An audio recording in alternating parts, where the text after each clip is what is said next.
Welcome to Inside Economics. I'm Mark Zandi, the Chief Economist of Moody's Analytics. I'm joined by my two colleagues, Ryan Sweet, Ryan's Director of Real-Time Economics, and Cris.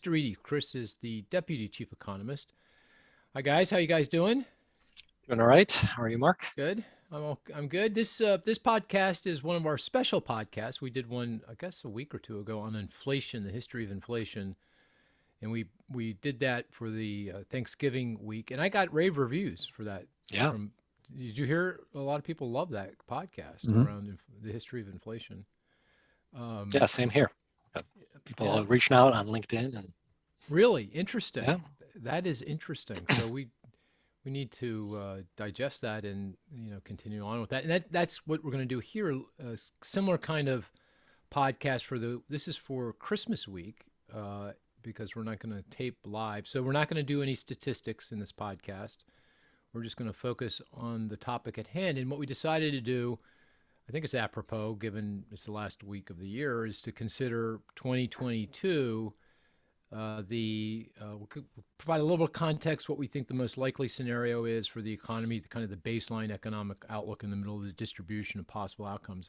Then we're going to really focus on the risks and downside, maybe upside, but we'll see where people's minds are on this one. But that's the plan here for this particular podcast. So who wants to lay out the baseline case? What's the most likely scenario? Cris, you want to do that? Or Ryan, who you want me to do it? Who wants to do that? Anybody? I think you should do it. I should? Mm-hmm. Okay. Yeah.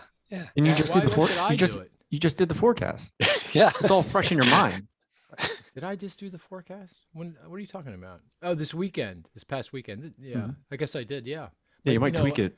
But the caveat is, has the forecast changed? Is the question. Yeah. I shouldn't be laughing. It's so depressing.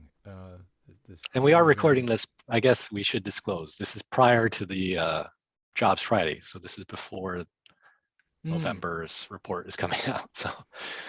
Yeah, and also because this is going to air in a couple of weeks, maybe 3 weeks, what we know about Omicron will be hopefully well advanced compared to what we know today, which isn't very much, actually. So, all right, here's the baseline as we know it.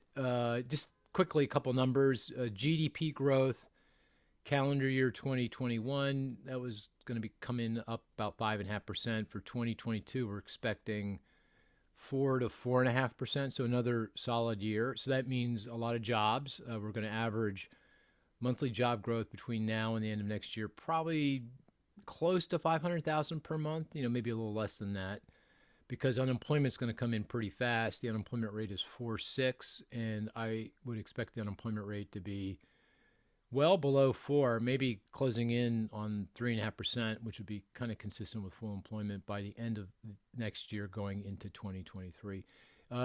Inflation, consumer price inflation right now, obviously very high, over 6% year over year. I expect it to be about half that by the end of 2022. Of course, the Fed's target would be something around 2.5%. The Fed will be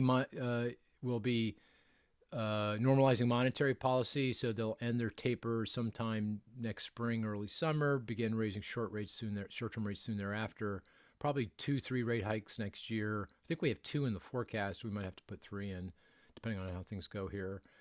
And for the Fed to normalize short-term rates by mid-decade, that would be around the 2.5% federal funds rate target.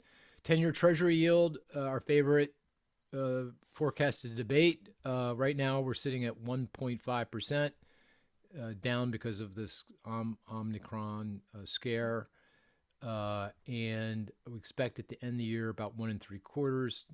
Well, the end of the year is in a few weeks from now, so I don't know if that's going to happen given what's going on with the virus. But see, Cris, that's an admission. Well, gee whiz. Okay, and then. I'd say by this time next year, at least 2.25, maybe a little bit north of that. So that's kind of the numbers. And the idea is that, or the kind of the basis for that is that, well, here's the key assumption, the pandemic. We are assuming that the pandemic will more or less continue to wind down. That doesn't mean there won't be more waves of the virus. There will be. Omicron is I keep saying it's Omicron, right? Omicron. Yeah. Omicron. Sorry. Omicron will, it seems like that's going to be a wave that we're going to have to deal with. Not that there won't be future waves, that would be Pollyannish to think not, but that each wave that we suffer will do less damage to the healthcare system and to the economy than the previous wave. That, vaccinations continue to improve, boosters, antiviral drugs, other mitigation efforts limit the impact, and that we adjust economically. Supply chains. We've kind of figured out where the worst bottlenecks are. We kind of work on those, fix those, or at least navigate around them more gracefully. Labor markets kind of repair themselves. We're just better at. We don't have to shut down. We're just better at navigating through. That's a key assumption. Also, assuming we're going to get another fiscal package through Congress and the administration here, we'll probably know that also by the time this airs. We're assuming 1.75 trillion in additional support. That's the package that's before Congress now on increased social spending and tax credits on social programs. That's roughly paid for with the tax increases mostly on businesses. So that's the other key assumption that goes into the forecast. A lot of growth from consumers. There's a lot of pent-up demand still, and there's a lot of excess savings, so that should help support things. And if the pandemic does wind down to script, that means supply chain should iron out, and we should see some inventory rebuilding. So you kind of add it all up, it makes for I'd say a good year. 2022, we're looking for a relatively good year. We'll be back to full employment. If not by the end of the year, certainly by early 2023, and we can debate what that means, but roughly speaking. So I'd say that's how would you characterize that? I'd characterize that as a pretty optimistic forecast. What do you say? Optimistic, but realistic. Okay. All right. So you feel pretty good about that forecast right now, sitting here today, even with the Omicron. I got to get that in my mind. Omicron variant. You still feel variant. You feel pretty good about this. Yeah. Okay. I mean, the end of the year end of this year may not end on a great note. Maybe we get off to a slow start next year, but once we get through this wave, we'll be off and running. Yeah. Okay. And Cris? Yeah. I think it's a good forecast. I think it's certainly faster than the average, right? So it's still a very strong year by historical standards. Yeah. And I guess the other point to make is we really have not, that's been our forecast for a while, right? Mm-hmm. I mean, really our forecast for 2021 and 2022 has been pretty much unchanged since the start of 2021, I think, more or less.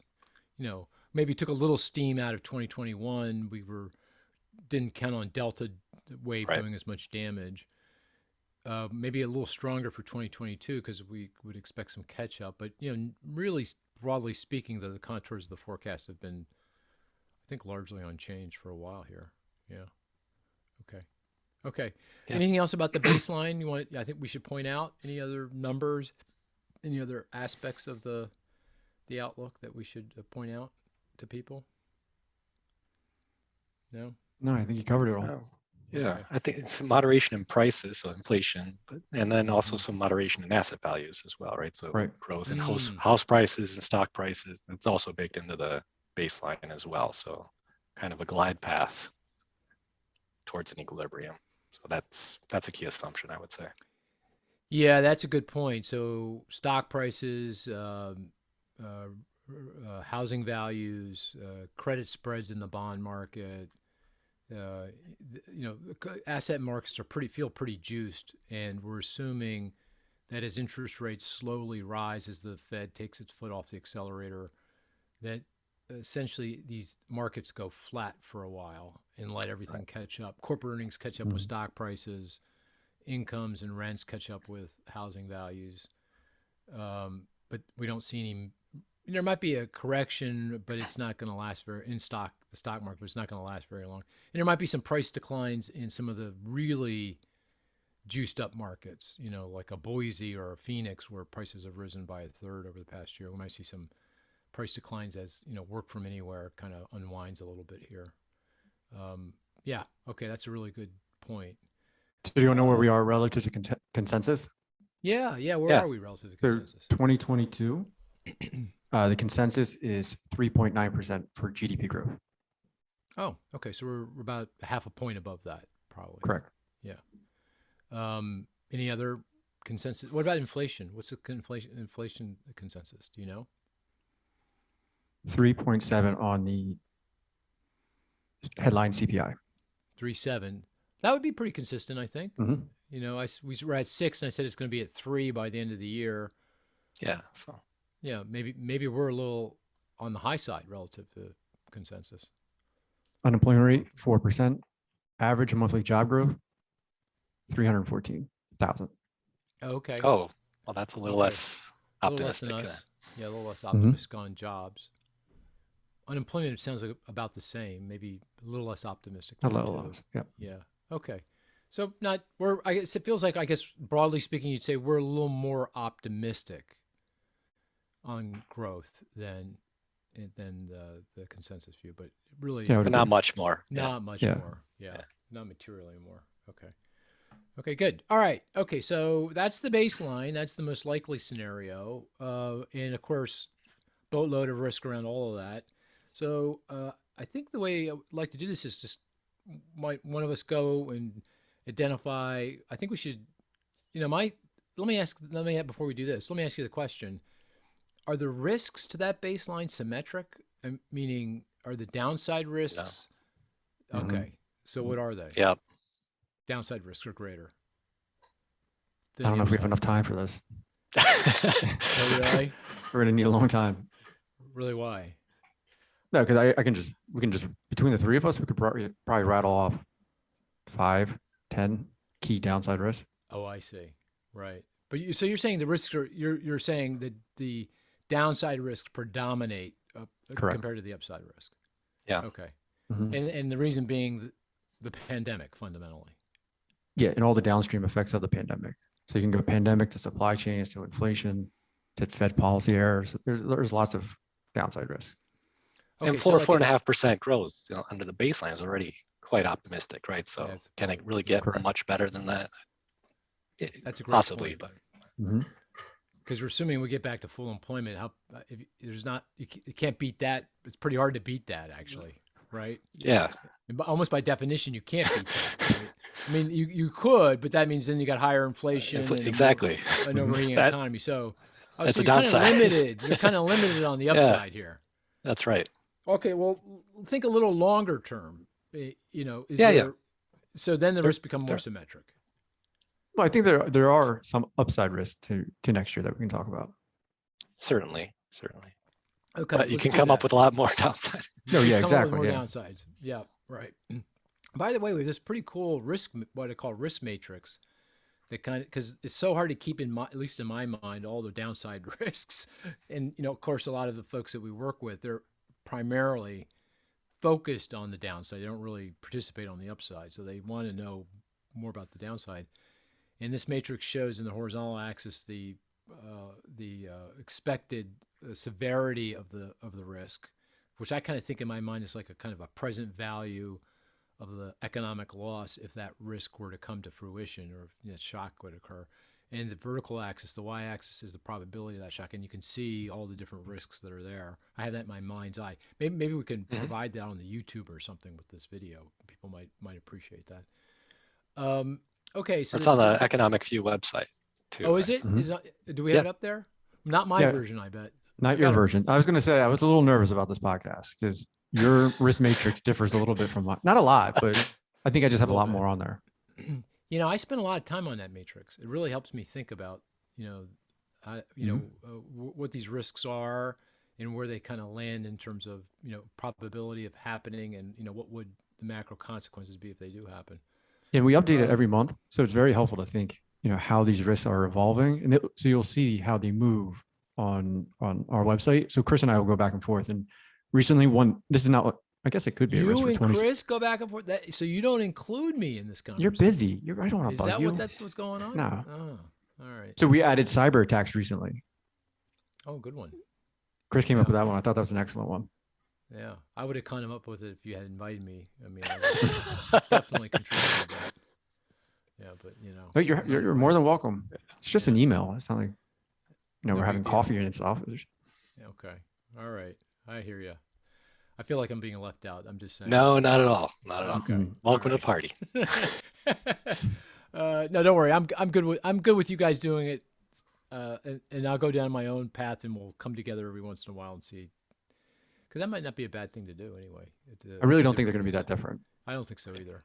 Yeah.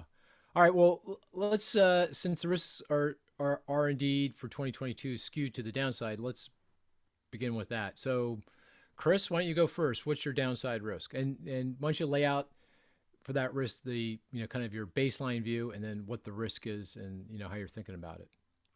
So I'll give you a meta risk first. Yeah, like a conceptual risk that I think of, which is just the fear. Nothing to fear but fear itself, right? So I see and that's under the broader grouping of psychology. So consumer psychology, we could talk ourselves into more inflation. We could certainly, right, if that were to take hold, overreact to another wave of the pandemic, right? So there's a big psychological component I can see here. If we did start to see stock market corrections or house prices, right, you could have some feedback effects kick in, right? So even though we're calling for mild kind of corrections in these markets, or at least they're going flat, there could be some overreaction that takes over. So I see that as a substantial risk to the outlook. So more of that psychological feeling of the economy going forward. If energy prices were to take off once again, right, you could see that having a life of its own. So that was one kind of my overarching theme. But if you want a more specific risk, that's a really cool one. That's a really cool one. I mean, because I find it somewhat perplexing how just seemingly pessimistic people are. I mean, if you look at the economy's performance, it's actually been quite impressive. If you look at the numbers, job growth has been impressive. The decline in unemployment has been impressive. The recovery in output in GDP, the value of all the things that we produce, that's been incredibly impressive. Inflation's been a bit of a disappointment, but that's been very recent, and we're going to talk about that, I'm sure, in terms of the risks. But stock prices are at record highs, housing values are at record highs, debt loads are, in terms of debt service, the percent of income going to servicing debt on interest and principal payments on that debt, I think that's at a record low. I mean, very close, very close. People have locked in these low rates. They've refinanced and locked in 3%, 3.5% mortgage rates, and then yet still, people are like, no, the economy stinks, right? Well, you still have a pandemic going on. That's clearly weighing on people's psychology. Consumers hate inflation. So if you look at the really nitty gritty of the University of Michigan survey, more people are pessimistic that their incomes are going to exceed inflation over the next 1 to 3 years. So, I mean, that is really biting into people's psychology. Yeah, it's got to be that, right? Mm-hmm. It's got to be the pandemic, which it wears on you, right? I mean, just, gee whiz. It's like, are we ever going to shake this damn thing? Right. And then, because it messes with people's lives, we can see that just in our, personal lives. We can see it. And I think you're right. I think inflation, particularly gas prices. I mean, I think gasoline just kills people. I mean, even though you think about it, like I just filled up my car, I needed 10 gallons of gas, and I had a choice to go to Wawa, which is $3 whatever, 45. I know Ryan's too highfalutin to go to Wawa. No, I was told not to go to Wawa because you rode your engine. I think I'm being lied to. I think you've been absolutely being duped. Absolutely duped. And then I told you and Cris, I think the car dealership and the gas stations are in cahoots. Those are fighting words, Ryan. Oh boy, we're gonna get some comments now. We're gonna get some comments now. I can see it now. The FTC is going to be knocking on your door. What do you know that we don't know, Ryan? Right. Yeah. I think they're investigating that kind of stuff. But there's a local gas station here in Malvern. This is my hometown. That is very convenient, but it's like, it's 2 2 tanks or 3 tanks, and they charge me $3.75, right? So that's 25. Let's say I'm rounding, so that's 25-cent difference. 10 gallons, that's $2.50. You know, in the grand scheme, and I'm not driving that much, so it's not like I'm filling my gas tank once a week. It may be once a month. I don't know. And I go, that kind of was depressing. I had to pay $2.50 more to fill a gas, which is kind of silly when you think about it. But that goes to the psychological impact of it. And for low-income households, that does matter. I don't mean to matters jest. a lot. I mean, Absolutely. It matters a lot. Yeah, and particularly if you're driving a lot, if you're commuting, then that can really be a problem. But you know, for me, you know, why would that bother? You know, it shouldn't bother me really. But you know, but it's very visible, right? You see it. It's one of those prices that you are exposed to regularly, right? So I think that's why people experience the shock, right? Well, we're going to get a test of that pretty soon because have you noticed oil prices are back down a lot, right? They peaked at $85 a barrel, I think, on WTI, West Texas Intermediate, not a couple of months ago. We're down to, I think I was looking today, it's 70, maybe lower than 70. I'm not sure. It's lower than 70. Is 70? Yesterday, when I checked yesterday, it was less than 70. 60s, Less than right? 70. Yeah. So I that thought it was means 68. Yeah. it should come in, right? I mean, gas prices should start to come in.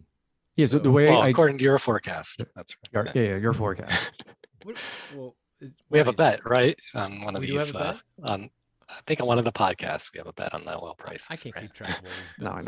know. Hopefully someone is. Ben better be taking notes here. So for where gas prices are headed, wholesale gas prices lead retail by roughly 2 weeks. And I don't have the exact where the retail price is going because I haven't checked recently, but it's pointing down. It's pointing down. Yep. Okay. So we'll get some relief at the pump soon.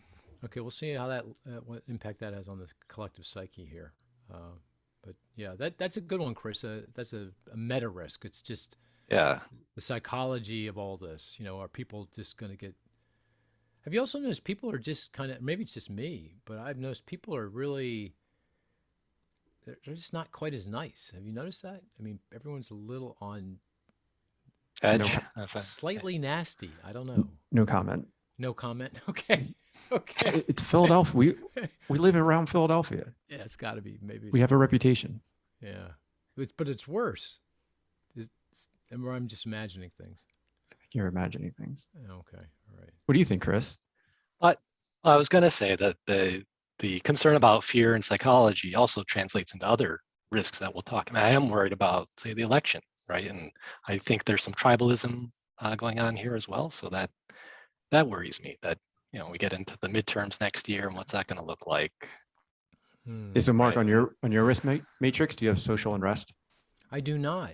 Do you have it on yours? Mm-hmm. Very low probability, but high economic cost. I think that's a good one. I'm worried about the election. Yeah, in the social unrest in the context of next year's election. Correct. Wow. Okay, that's interesting.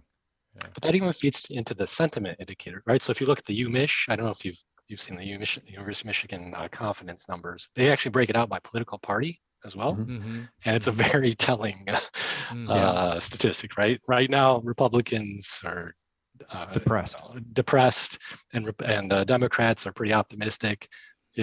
Under the Trump administration, exactly the opposite. So not terribly. I have a trouble seeing a lot of objective information coming from that confidence survey. So I think you need to take that with a grain of salt too.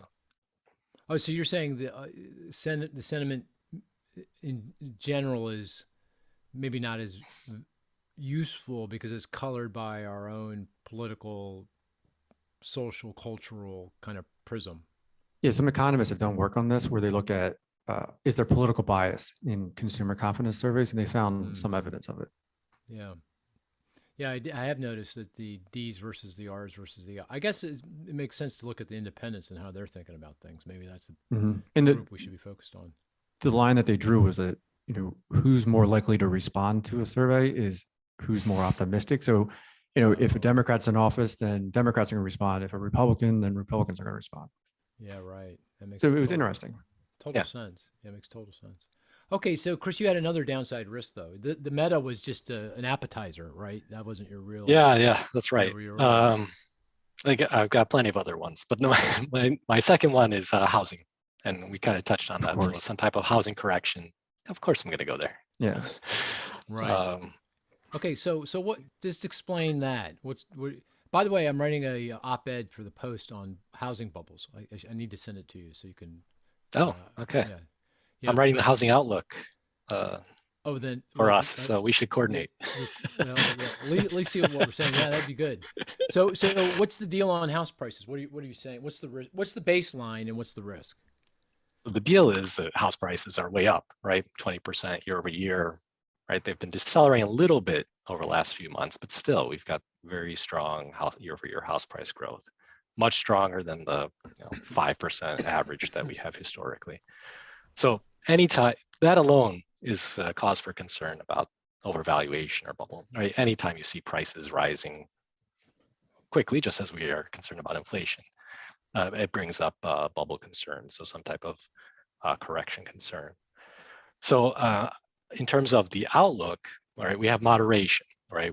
Higher interest rates should take out some of the demand. It's going to increase the cost of borrowing, and that should take away some of the upward pressure on prices going forward. So our baseline has prices coming back down to that 5%, actually a little bit lower than 5% going forward, giving the market time to adjust, allowing incomes to adjust upward and match the house prices.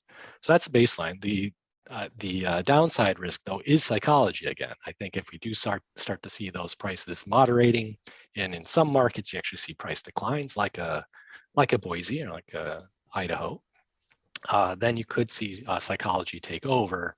People get spooked and they drive prices down further. So that's what I see as a risk. I'm not terribly, I don't have a lot of conviction in that risk because I think we do have strong demographic tailwinds still. Right? We have a lot of millennials entering those prime home buying years. So that's going to provide a lot of support. But I think in terms of a 2022 risk, you can't discount it.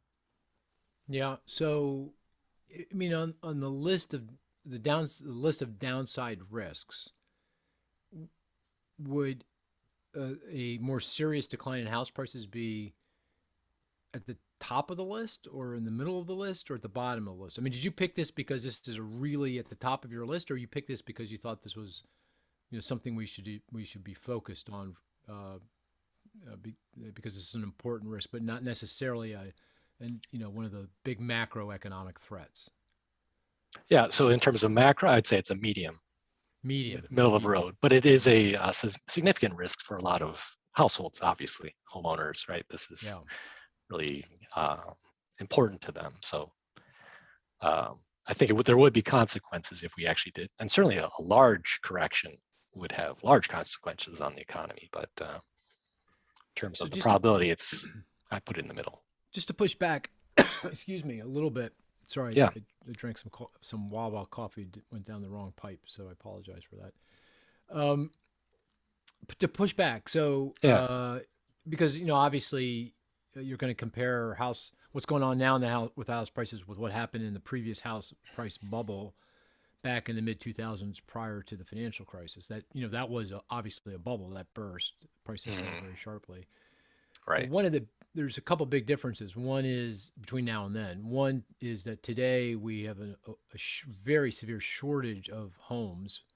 The affordable housing shortage, just a physical vacancy rates are at record lows for single family housing. Yep. Back then we had a surfeit of homes. Vacancy rates were at record levels. Just way too many homes have been put up.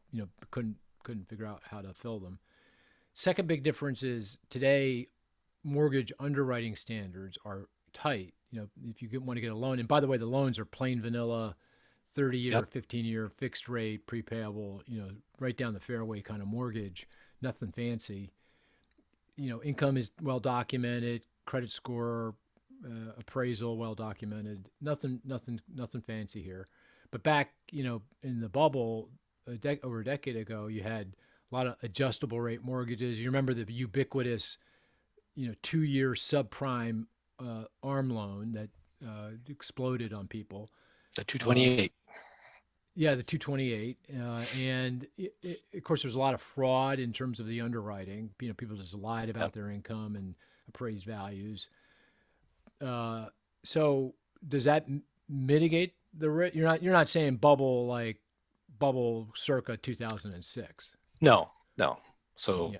if we had correction, I don't expect, well, first of all, I don't expect, and it's in the baseline, a national correction. I do expect to see some markets, right, certainly have small corrections, but yeah, there are a lot of positives, certainly, to continue to support prices. I don't see that type of radical adjustment to equilibrium that we had last time around. There's a lot less leverage in the system as well, right? That's perhaps the key point, right? People don't have to sell if in the event of a decline like they did during the housing bubble. But you do have affordability issues, right? So that's still going to weigh on demand going forward. So I think it's still a risk that's out there. And again, it could feed into psychology that spills over into other markets as well. Yeah, good point. I guess the other thing that is coming to the fore more recently in the last actually few months that raises some concern is the increase in share of home sales that are to investors. I saw some data from Redfin, 18% of transactions, I believe in the month of September, were to investors as defined by buyers that have a corporate name, an LLC or some other corporate entity that made the purchase. So that's deemed to be an investor. And that's up quite a bit from where it was just a few months ago. I don't know how many of those are flippers, people coming in just thinking they're going to sell at for a quick profit, or these are longer term, buy to rent kind of, institutional investors. So I'm less worried about that. I'm not sure if we know that, but I guess that's another reason to be. And also mortgage debt. The growth in mortgage debt is accelerating pretty rapidly. It's pretty close. I think it's close to double digit year over year through October. So according to the Equifax credit file based data. So I guess those are some reasons to feed into your concern. Yeah.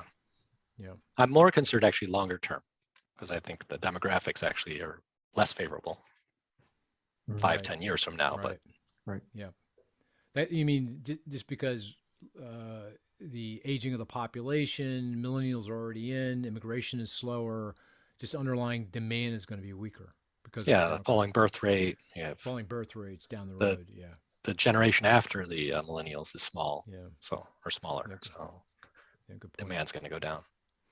Okay, that's a good one. Hey, Ryan, what is your downside risk? So the top's on my list. Yeah. I mean, everyone's is the pandemic, but by extension, going supply chains. I mean, this is the biggest downside risk, probably with the most uncertainty, because we have a very difficult time gauging exactly when these are going to start to ease. I think the baseline assumption, correct me if I'm wrong, is by mid-year we start to see some improvement, or they're starting to ease noticeably, and that helps, wring out some of the inflationary pressures. That leads to this inventory build that's going to add a boatload to GDP growth next year. If we don't get that improvement in supply chains, inflation is going to be higher, GDP growth is going to be lower, and we're going to see a Fed that's tightening rates, more aggressively than we're anticipating. Yeah, I think there's some evidence. You correct me if I'm wrong, that the supply chain problems that became paramount when Delta was hitting its apex back a few weeks ago, a couple months ago, are past us, right? Mm-hmm. I mean, we are starting to see, factories have reopened in Southeast Asia, so some of the shortages of chips and other materials, that's abated to some degree. We're seeing shipping rates from China to the U.S., China to Europe. They're still very high, but they're coming in. The number of ships that are sitting in L.A. Long Beach port, obviously pretty bad traffic jam, but that traffic jam is not quite as bad as it was a few weeks ago. Anecdotally at least, it feels like we're moving in the right direction, which would be consistent with the idea that it's the pandemic that, and the Delta that's driving a lot of this. Right. I mean, the supplier deliveries index in the ISM manufacturing survey that was released today for November, it improved. It's still elevated, but it's moving tentatively in the right direction.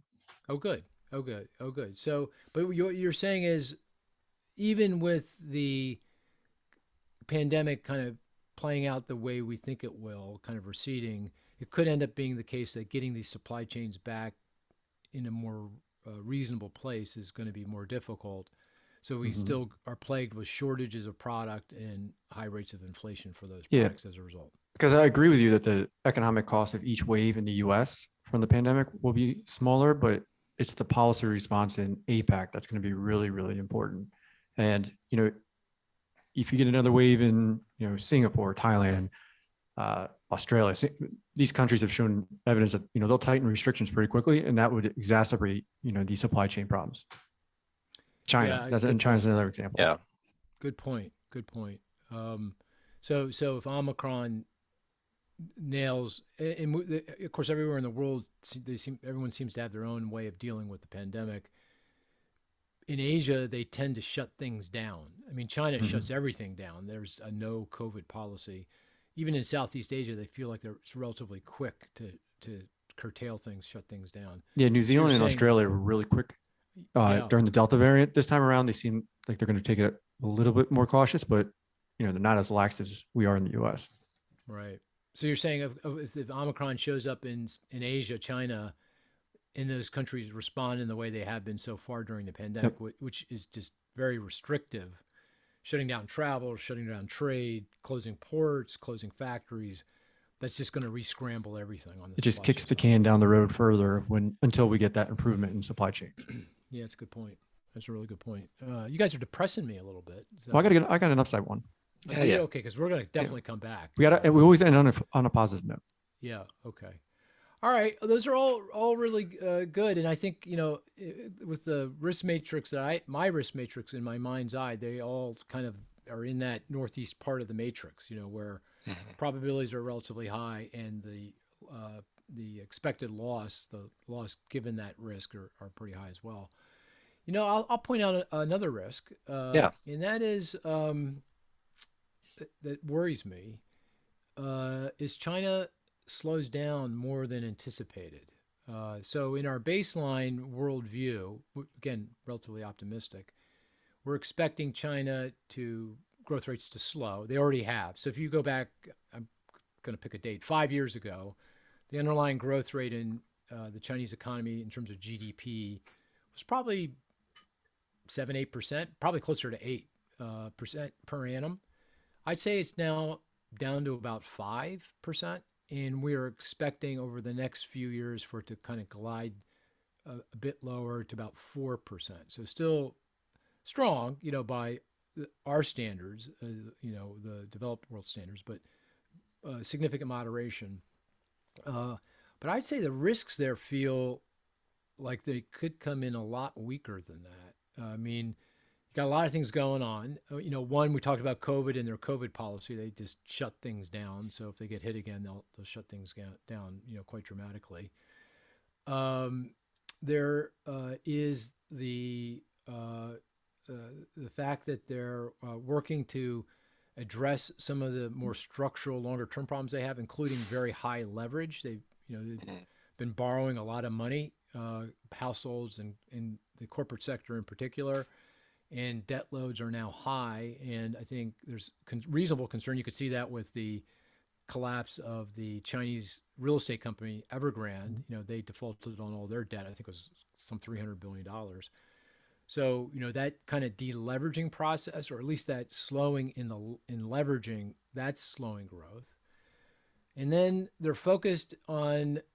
increasingly focused on pollution and climate change issues. So they've been willing to shut down utility plants that are coal-fired and produce a lot of CO2 if it's producing a lot of pollution, and that's caused them disruptions in the economy. Production has stopped.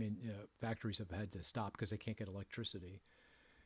Then you've got President Xi, who seems to go. Well, he is going in a direction very different than his predecessors. His predecessors worked to liberalize the economy, to embrace the rest of the world.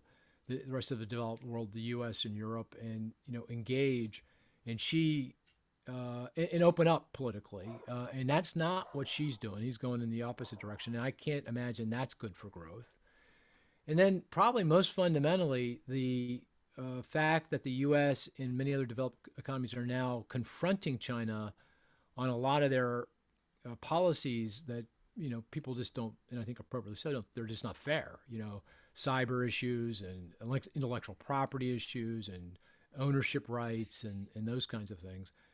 And so China, which has benefited enormously from the globalization that's occurred since it entered into the World Trade Organization back in 2001, isn't going to benefit nearly as much. In fact, it could be a headwind because we're going the other direction on globalization, on trade, on investment, on capital flows.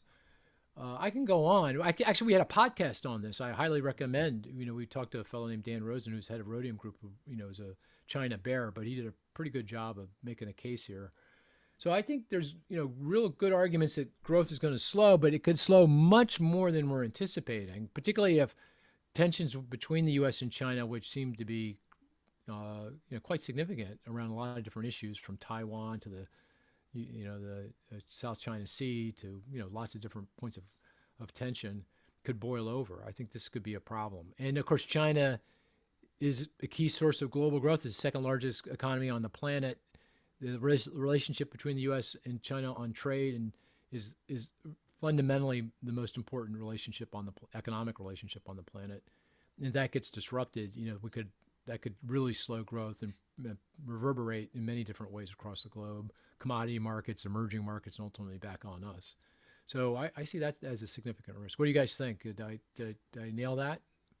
Yeah, I think so. Yeah. I mean, are you arguing that there's a increased risk that China suffers a growth recession next year? And a growth recession is like when the economy is not growing quickly enough to prevent unemployment from going up and inflation from decelerating. Yeah, I think that's growth could slow to such a degree that you see layoffs. People lose jobs, and then I guess you can throw into the mix, if that's the case, what kind of social implications does that have? Because I don't think the Chinese population, I think they've not experienced that for a couple generations now. It's all been one direction, and what does that mean? If things go in the other direction, both for an economic perspective, but from a political and social perspective, what does that mean? Mm-hmm. So yeah, I think there's a reasonable probability of that. I think I worry about that. And of course, then you can keep connecting, keep creating the storyline. I mean, if the economy starts to weaken, what does that mean with regard to how Xi approaches the rest of the world? Does that mean exactly? Right? Mm-hmm. I mean, he's going to blame somebody, so it stands to reason, So, all right, now I'm getting really depressed. Yeah. I'm getting really depressed. Yeah. Anything else on the China? Did I miss anything? Any other reasons? Any pushback there? No pushback. I would say on top of that, they also have even poorer demographics than we thought, right? We see that the fertility rate was even lower than what we projected. They're likely in decline already in terms of population. So, or soon will be. That. Where did you see that? That came out within the last week at the estimates. No, they're all estimates, right? But I think the original estimate. Where are they coming from? Do you know? Oh, I don't UN know. Or are these UN estimates? No, I think they're Chinese estimates. I believe so. Oh, okay. I missed that. I didn't see that. That's interesting. Okay. So, assuming that's correct, that makes it even worse. And Ryan's going to tease me, but I worry about the property markets in China as a consequence, right? So households would I tease you on that? Because anytime I bring up housing. Okay, if it's not domestic housing. Yeah, it's international. So if the households start to see their property values actually fall, I think that will create great social unrest. So that. Okay, I've had enough. This is enough. All right. This is too much. Let's turn positive. This is now Christmas week, going into 2022. We're gonna each of us come up with an upside risk to the outlook, and we can broaden it a little bit. It doesn't have to be exactly 2022, but we can broaden it out a little bit. But what are the reasons to be optimistic that maybe things turn out better than we're saying? So, and let's put the pandemic aside. The pandemic has its own dynamic. Who knows? It could end up being less. Omicron could be a nothing burger, and we're fine. And there are no more waves. I know you're right. I know you're smiling. Are you smiling because I used the nothing burger? Yeah, I never thought Mark Zandi would use the nothing burger. Right. I couldn't think of a better way of describing it. But let's put that aside. So that you can't have that as your upside risk. That's not fair. Okay. Given that, I'm going to go with you, Ryan, first. Give you the first shot at this. What's your upside risk? All right. So since it's the week leading up to Christmas, it's the consumer. The U.S. consumer, like you mentioned, household balance sheets are in pristine shape. The job market is going to be booming next year. And throw on top of that, as of October, $2.6 trillion in excess savings. So if they treat that more like extra cash just floating around in their pocket, in their couch cushions, that's a lot of economic juice that could come out over the course of a year or two. That's a good one, right, Cris? I mean, I think that's a Absolutely. reasonable. Yeah. Yeah. I mean, gee whiz. I mean, that's Don't bet 2.6 against them. trillion. Exactly. Never bet against the consumer. I always said don't underestimate the hedonism of the American consumer. Does that sound right? I think it does. Yeah. At least that's definitely my household. Yeah. So I have a quick question for you.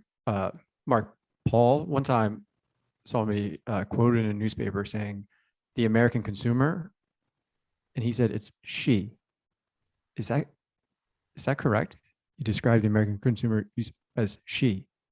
As opposed to he? Yeah. Oh God, we're getting in a place I have boy. I'm treading on very thin ice here. I don't know. I'll never forget this. He walked by my cube. Paul, so everyone knows, was Paul, I, and my brother founded economy.com that we sold to Moody's Analytics. So, and Paul has since retired. Mhm. So, but he was an excellent economist in his own right. And so he had very strong views on things like this. Yeah. Very strong. And you said the American consumer, he Yep. was saying, no, it's she. She. And he put the paper where I was quoted, and he's like, nice quote, but next time use she. Really? And then he just walked away. I mean, Yeah. Paul was great. I mean, he is fantastic to talk to, but he's intimidating. And I just remember I was like, oh, Do you have the Rottweilers with him? They were around somewhere. Oh. Yeah, Paul would bring his dogs to work, and at one point there were 3 Rottweilers, Yeah. I believe. Yeah, now talk about intimidating. They're the sweetest dogs on the planet, but if you didn't know them, that wasn't necessarily the case. Well, and I know we're going to go off topic, but when I interviewed with them, there was 3 of them, and they were all surrounding me. Like one was in my lap, like his head was like in my lap. I'm trying to talk to Paul, who is a very, very smart economist, and I'm distracted by these 3 Rottweilers. They're slobbering. I had the same experience. You did? Yeah. Well, and then an ambulance passed by, and they started howling. It was a mess. But you passed. You passed. I'm hired. So. Well, that's a good one. I like that. That's a good one. The American consumer could turn out to be more of a source of growth. Power things along here. 2.6 trillion. That's 10% of more. That's higher. More. That's 12% of GDP. That's a lot of cash. That's a lot of cash. Yeah, and there's a fair amount of pent up demand, not for outdoor heaters or I want to say not blow dryers. Well, how come I can't? Power washers. Power washers. I can't remember. Yeah, but not for power washers. In fact, I got one for sale if anybody's interested. Is that buyer's remorse that you have 2 power washers and countless heaters on your deck? I was shamed by you in one of these podcasts. You said, so I think you or Cris asked, why would you have 2 power washers? And you said, for one to wash the other. I thought, he's got a point. What the hell do I have 2 power washers for? That's funny. All right, Cris, you're up. What's your positive risk? Well, I'll go with the American entrepreneur then. Right? Small business, strong, lots of applications out there to start new businesses. That's a lot of innovation, productivity gains potentially. So I think that's a source of strength that we could see some growth to the upside, stronger growth, if folks really do execute on these plans, and we get a lot more innovation, a lot more companies getting started, and that leads to more hiring, lots of good things, right? Yeah, do you think, because you're looking at the taxpayer identification numbers, the applications by people who are starting businesses for EIN, so-called EIN numbers, you need that because you have to pay tax if you start a company. And they're through the roof, right? I mean, this year they've been skyward, and that's real, right? I mean, if you look across industry, across region, it's up everywhere, across everything. A lot of business are forming, right? Yeah, there are some regions certainly where growing fast, like the South has more applications. And retail actually has a startling number of applications as well. So There are You some think that, pockets, but I think it is fairly broad based. No industry, no region is lagging. So, you or think that's also yeah, remote work? I mean, the fact that people can they feel untethered now, right? You don't need an office building, with employees sitting at their desks. You can just you can do it, just with Zoom, basically, and an idea, Mhm. a little bit of capital. You think that's also playing a role in here in all these business formations? yeah, I think it's all the above. Yeah, I think all the it's above. the technology, the fact that people do have a little bit more cash perhaps on their balance sheet. I think pandemic gives you time to think, reflect. Want to start a business and I'll give it a shot. A strong labor market too, right? If the business doesn't work out, I can always find a job, right? So I think there's the risks are favorable to starting a business, trying it out, seeing what happens. So. And now I'm feeling really good. I'm feeling a lot better Right. now. So what's yours? Yeah, Well, now I've got a bunch actually. There's the potential for stronger productivity growth. That is yep, kind of a corollary with the business formation, but it goes well beyond that, right? Because yep. business investments up very strongly, and that's going to improving productivity, addressing supply chains. I'm optimistic about policy. Maybe people would disagree with me, but I give a lot of credit to the Federal Reserve and lawmakers, both under the Trump administration and under the Biden administration, for coming up with the sources with support. No hesitation. Really, no. I would have debate over some of the ways they use the money. But I think that's everybody would. But broadly speaking, you got to give them a lot of credit for what they've done, and that augurs well, going forward. That policymakers are going to step up. If they need to step up, they're going to step up, and they're going to figure out how to, thread the needle, for this economy and get it through and navigate around the waves of the pandemic and the impacts that's going to have. But I'd say, and I'm going to end because you started with a meta negative, meta downside. I'm going to end with a meta positive upside risk, and that is, our economy is goddamn amazing. It adjusts to anything that you throw at it because, people are, you let them have at it. We let them have at it. You can make money. You can innovate and benefit from that innovation. We respond to the marketplace and signals that we get from pricing. If the price of lumber goes up, we buy less lumber. We do something else. We wait a little bit, buy something else. We adjust, and we're adjusting. Think about this, what we're doing now with this Zoom technology. I mean, it's just amazing how quickly we adapted and adjusted to, the pandemic. And I think it's going to reap enormous benefit in the long run. We're only on version 1 of, the Zoom technology and what it means. The future rounds of innovation are going to be, I think, just take us to a whole nother level. So I'd end meta positive, just, confidence in ourselves that, we overcome. We really do. We got a problem. We figure it out because we have the incentive to do that, and we have the smart people that are willing and able to do it, and they have the freedom to do it. Think about things, debate things, hit each other over the head, proverbially speaking, but ultimately coming up with a pretty good answer at the end of the day. So even in the legislative process, I feel the same way. I mean, we hit each other, bam, bam, bam, bam. Think about every possible way of doing something, look at it from every single angle, and then when it's all said and done, we kind of come to something, and it's pretty good. It's a pretty good product. So I feel pretty good about things. I think we're in a pretty good spot. I'm a buyer. You guys sell. I'm buying. That's all I'm saying. That's how I'm ending this podcast. You convinced me. You I convinced convinced me. you. Okay. Yeah. Resilience. Ryan, how you feeling? You convinced me. Now it's gonna be a good holiday. It's a good holiday. Damn right Yep. it is. Okay. All right. Well, very good. I think we covered a lot of ground here. This is the holiday week, so we don't want to keep you too long, but hopefully you found this instructive, and we'll talk to you in the new year. Take care now. Bye, everyone.